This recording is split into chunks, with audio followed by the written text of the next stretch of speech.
தமிழகம் எங்கும் கிளைகள் கொண்ட Anthamal institute of hotel management and hospital management படிப்பில் சேர்வதற்கான அட்மிஷன் நடைபெறுகிறது.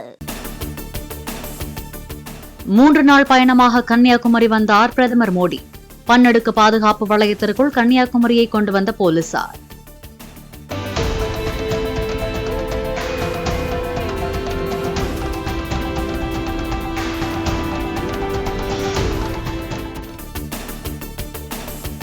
கன்னியாகுமரி பகவதி அம்மன் கோயிலில் பிரதமர் நரேந்திர மோடி வழிபாடு. வெள்ளை நிற வேட்டி அணிந்து கோயிலில் வலம் வந்து பிரார்த்தனை.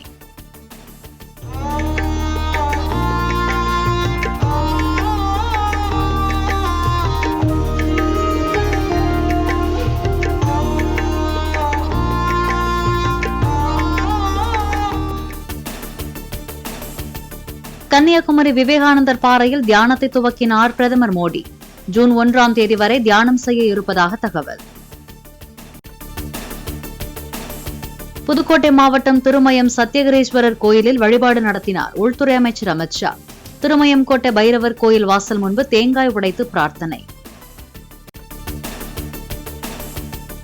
7வது மற்றும் கடைசி கட்ட தேர்தலுக்கான பிரச்சாரம் ஓய்ந்தது.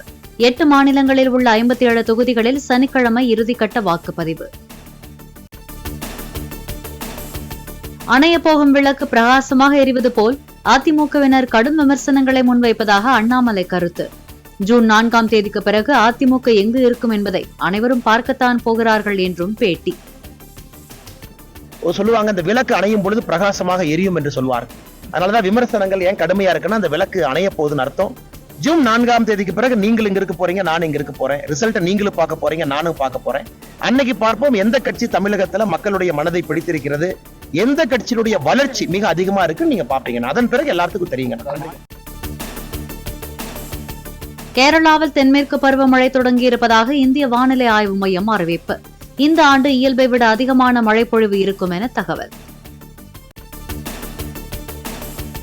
தென் தமிழக பகுதிகளின் மேல் நிலவும் வளிமண்டல கீழடுக்கு சுழற்சி காரணமாக தமிழ்நாட்டில் ஓரிரு இடங்களில் இன்று முதல் 7 நாட்களுக்கு மழை பெய்ய வாய்ப்பு.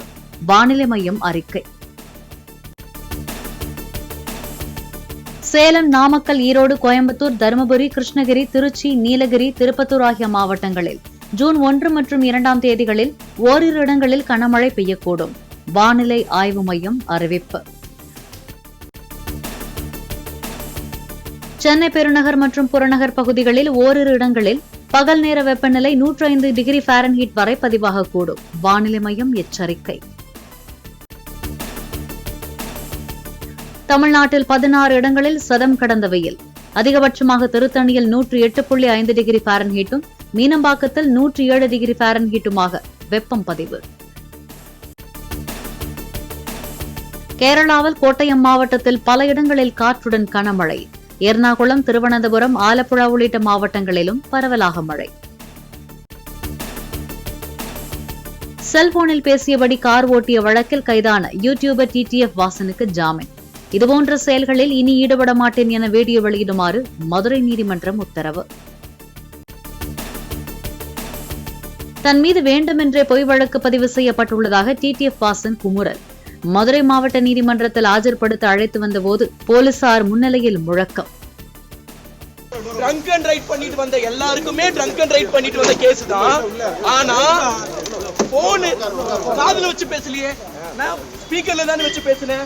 ஆனா எனக்கு யாரோட உயிருக்கு நான் பங்கு விளைவிச்சேன். போர்ச்சே கார் எடுத்துட்டு 2 பேரை ட்ரங்க் அண்ட் ரைட்ல கொண்டவங்களுக்கு பெயில். எனக்கு நான் நீதித்துறை தான் நம்பி இருக்கேன். இப்ப நீதிபதியை தான் பார்க்க போறேன். தேனியில் கஞ்சா வைத்திருந்ததாக கைது செய்யப்பட்ட வழக்கில் ஜாமீன் கோரி தாக்கல் செய்திருந்த மனுவை வாபஸ் பெற்றார் சவுக்கு சங்கர். மதுரை போதைப்பொருள் தடுப்பு சிறப்பு நீதிமன்றத்தில் தாக்கல் செய்திருந்த மனுவை திரும்ப பெற்றார். தெலங்கானா மாநிலம் ஹைதராபாத்தில் வாகன சோதனை மேற்கொண்ட போக்குவரத்து போலீசாரிடம் வாக்குவாதம் செய்த நடிகை நிவேதா பெத்துராஜ். சோதனை செய்த போலீஸ் செருப்பு அணிந்திருந்ததுடன் வீடியோ குறித்த தெளிவான தகவலும் இல்லாததால் படத்திற்கான ப்ரமோஷனா எனவும் சந்தேகம். మేడం ప్లీజ్ కొంచెం అర్థం చేసుకోండి. మీరు కూడా తెలుసుకోవాలి ఓపెన్ చెప్పేలా ప్లీజ్ ఓపెన్ చేయండి.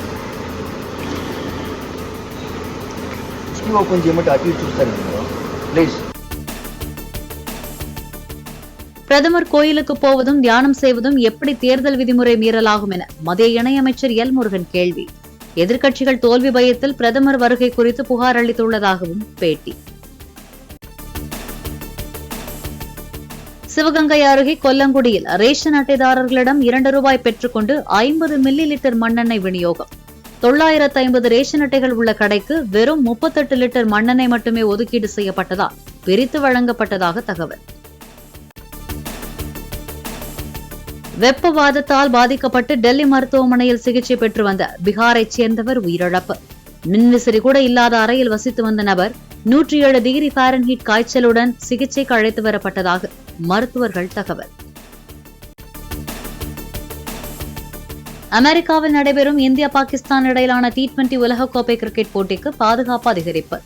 போட்டியின் போது தாக்குதல் நடத்தப்படும் என ISIS ஆதரவு பயங்கரவாத அமைப்பு எச்சரிக்கை விடுத்த நிலையில் நடவடிக்கை. தமிழகம் எங்கும் கிளைகள் கொண்ட Anthamal institute of hotel management and hospital management படிப்பில் சேர்வதற்கான அட்மிஷன் நடைபெறுகிறது.